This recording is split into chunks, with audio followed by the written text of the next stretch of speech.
Solutions के part 3 में आपका स्वागत है। पार्ट 2 में हमने चर्चा की थी solution of gases in liquid. इसमें हम चर्चा कर रहे हैं solutions of solids in liquid, और इसमें हमने पिछले पार्ट में नस डिस्ट्रीब्यूशन लॉ के बारे में बात की थी। अब उसका डेरिवेशन जो हमने कहा कि CH2/CCCl4 is equal to constant होना चाहिए, तो ये आया कैसे, इसके बारे में बात करते हैं। माना कि एक कांस्टेंट टेम्परेचर पर एक सोल्यूट दो सॉल्वेंट्स में, सॉल्वेंट ए और बी में वितरित होता है और वितरित होकर साम्यावस्था स्थापित करता है तथा ए और बी में इसकी सांद्रता क्रमशः Ca और Cb है। तो लॉ ऑफ मास एक्शन से, द्रव्य अनुपात क्रिया के नियम से हम कैसे रिप्रेजेंट करते हैं, ए और बी के बीच में इक्विलिब्रियम, ए से बी बनने का कांस्टेंट K1, बी से वापस ए बनने का कांस्टेंट K2, फिर इसकी IC यानी इनिशियल कंसंट्रेशन, प्रारंभिक सांद्रता। ए की कितनी होगी, शुरू में 100% होगी, यानी एक, और बी की कितनी होगी, बी बना ही नहीं होगा इसलिए उसकी सांद्रता कितनी होगी, 0। EC इक्विलिब्रियम कंसंट्रेशन यानी साम्यावस्था पर सांद्रता। साम्यावस्था पर सांद्रता मान लीजिए ए की Ca है और बी की Cb है, तो ए से बी में स्थानांतरण की गति, रेट ऑफ फॉरवर्ड रिएक्शन क्या होगी, R1 is proportional to Ca, या प्रोपोर्शनल साइन हटाएं तो R1 is equal to K1 Ca। इसी प्रकार से बैकवर्ड रिएक्शन बी से ए में स्थानांतरण की गति R2 इज प्रोपोर्शनल टू होगी Cb, या हम कह सकते हैं K2 Cb।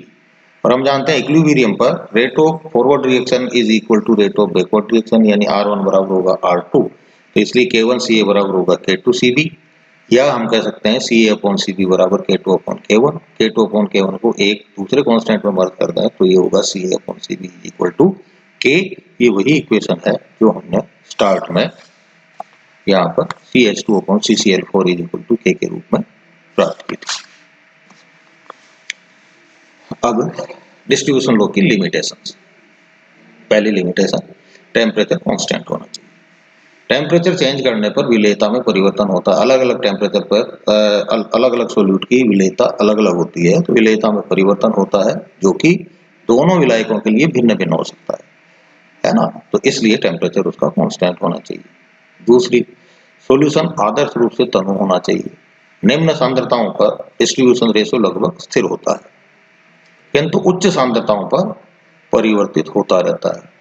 ठीक है, तो इसलिए सॉल्यूशन कैसा होना चाहिए, आइडियली डाइल्यूट होना चाहिए। अतः कंसंट्रेशन जितनी अधिक होगी नष्ट लो का विचलन भी उतना ही अधिक होगा।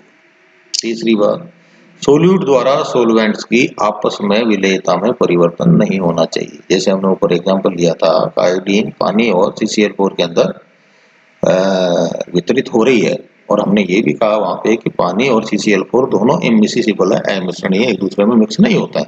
अगर वहां पर आयोडीन पानी और CCl4 को ही आपस में घोल देती तो ऐसी स्थिति में नष्ट डिस्ट्रीब्यूशन लॉ का क्या होता, विचलन होता है। तो यानी जो सोल्यूट मिला रहे हैं वो सोल्यूट के द्वारा जो दो इमिसिसिबल सॉल्वेंट्स हैं उनकी सोल्युबिलिटी में कोई परिवर्तन नहीं होना चाहिए। चौथी बात क्या है, दोनों सॉल्वेंट्स में सोल्यूट समान स्पीसीज में रहना चाहिए। जो स्टार्टिंग में हमने कहा था 2A रिमेन्स 2A, न तो A2 हो, न A+A हो, नहीं A+ और A- यानी आयन में बदले, अर्थात सोल्यूट पार्टिकल्स में न तो एसोसिएशन हो, एसोसिएशन हिंदी में बोले संगुणन, न तो संगुणन हो, न डिसोसिएशन हो यानी न ही वियोजन हो, और न ही उनका आयनाइजेशन यानी आयनन होना चाहिए। तो न तो संगुणन हो, न वियोजन हो, और न ही आयनाइजेशन। अब इस नष्ट डिस्ट्रीब्यूशन लॉ के आधार पर आणविक जटिलता की कुछ सरल स्थितियां, इसमें हम ये चर्चा करेंगे कि पहली बात, जैसे सोल्यूट एक सोलवेंट में तो डिसोसिएट हो जाए, दूसरे में नॉर्मल रहे। ऊपर जो हमने बात की थी उसके अंदर तो हमने क्या किया था कि दोनों ही सोलवेंट्स के अंदर वो समान स्पीसीज में रहे, लेकिन यदि ऐसा नहीं होता है, कहीं एसोसिएशन डिसोसिएशन होता है, तो उसका डिस्ट्रीब्यूशन कांस्टेंट किस प्रकार से परिवर्तित होता है, ये हम इस सेक्शन के अंदर चर्चा करने वाले। पहला, सोल्यूट एक सोलवेंट में तो डिसोसिएट हो जाए, डिसोसिएट का मतलब वियोजित हो जाए, और दूसरे के अंदर नॉर्मल रहे। तो यहाँ पर आप देखें, यहाँ पर वो हॉरिजॉन्टल लाइन से हमने दो अलग अलग पार्ट किए हैं। ऊपर वाला फेज फर्स्ट को शो कर रहा है, नीचे वाला फेज सेकंड को कर रहा है। फेज फर्स्ट में ये सोल्यूट जो है नॉर्मल अवस्था में रहता है, वहां पर कंसेंट्रेशन है इसकी मान लीजिए C1, और फेज 2 के अंदर ये हो जाता है डिसोसिएट, यानी ये एक्चुअली है तो एक्स वाई जो आपको दिख रहा है ऊपर नॉर्मल कंडीशन में, तो होना क्या चाहिए इसको, नीचे की तरफ भी एक्स वाई होना चाहिए, लेकिन हम देख रहे हैं एक्स वाई किसके इक्विलिब्रियम में आ जाता है, एक्स प्लस वाई में टूट जाता है। ठीक है, अब राइट साइड में आप देखिए वहां पर इसी इक्वेशन को लिया है, एक्स वाई इक्विलिब्रियम में है एक्स प्लस वाई के। यहाँ पर प्रारंभिक सांद्रता एक्स वाई की क्या होगी 100% यानी 1, और एक्स और वाई कितने होंगे उस समय तो बने ही नहीं होंगे, रिएक्शन स्टार्ट नहीं हुई, तो वो होंगे 0 0। साम्यावस्था पर सांद्रता कितनी हो जाएगी, अगर अल्फा डिग्री ऑफ डिसोसिएशन हो, डिग्री ऑफ डिसोसिएशन वियोजन की मात्रा यदि अल्फा हो, तो ऐसी स्थिति में एक्स वाई की सांद्रता कितनी हो जाएगी C2 1 माइनस अल्फा। ऐसे ही क्योंकि एक्चुअली इसकी सांद्रता होनी कितनी चाहिए थी, C2 होनी चाहिए थी, लेकिन हो कितनी गई, कितना डिसोसिएट हो गया, इसलिए C2 1 माइनस अल्फा। और x की कितनी मात्रा बनेगी C2 अल्फा, और y की कितनी बनेगी C2 अल्फा। ठीक है, तो नश डिस्ट्रीब्यूशन लोग क्या कहता है, वो कहता है कि दोनों फेजेज में की सांद्रता का जो अनुपात है वो होना चाहिए कांस्टेंट। तो यहाँ पर C1 upon C2 1 minus alpha is equal to होगा K। तो यहाँ पर जो कांस्टेंट जो हमने स्टार्टिंग में पढ़ा है, जहाँ पर एसोसिएशन डिसोसिएशन नहीं होता, तो हमने पढ़ा C1 upon C2 is equal to K। तो यहाँ पर K तो अपनी जगह बरकरार है, लेकिन कंसंट्रेशन का मान थोड़ा सा बदल गया, C1 upon C2 1 minus alpha हो गया। इसका एग्जाम्पल है ऑर्गेनिक एसिड जो है वो पानी और ऑर्गेनिक सोलवेंट में यदि डिजोल्व। दूसरी बात, सोल्यूट एक सोलवेंट में तो एसोसिएट रहे और दूसरे में एसोसिएट हो जाए, दूसरे में नॉर्मल रहे। ऊपर वाले केस में हुआ था, एक में नॉर्मल था दूसरे में डिसोसिएट हुआ था, यानी विघटित हुआ था, वियोजन हुआ था उसका। यहाँ पर क्या हो रहा है, एसोसिएट संघूर्णन हो रहा है। तो यहाँ पर भी फेज फर्स्ट में कंसंट्रेशन है C1 जब ये नॉर्मल है, सोल्यूट है हमारा X, और फेज सेकंड के अंदर X के n मोलिक्यूल मिलकर के क्या बना लेता है XN, यहाँ हो रहा है एसोसिएशन। तो NX राइट में आप देखिए NX इक्विलिब्रियम है XN के, तो NX की सांद्रता मान लीजिए C3 है और XN की C2 है, तो नश डिस्ट्रीब्यूशन लॉ से क्या होगा C1 upon C3 is equal to K, ये इक्वेशन A।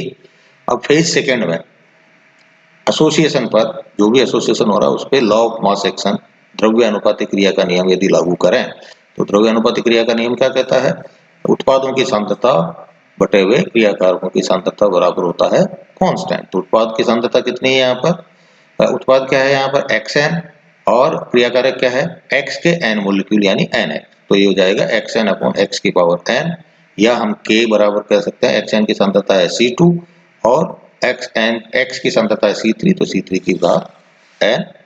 और इसको जब आप सिंपल मैथमेटिक्स से जब आप सोल्व करेंगे तो आपको मिलता है मिलती है इक्वेशन नंबर 2। अब इक्वेशन 1/2 यानी इक्वेशन 1 में 2 का भाग देवें तो हमें मिलती है इक्वेशन नंबर 3।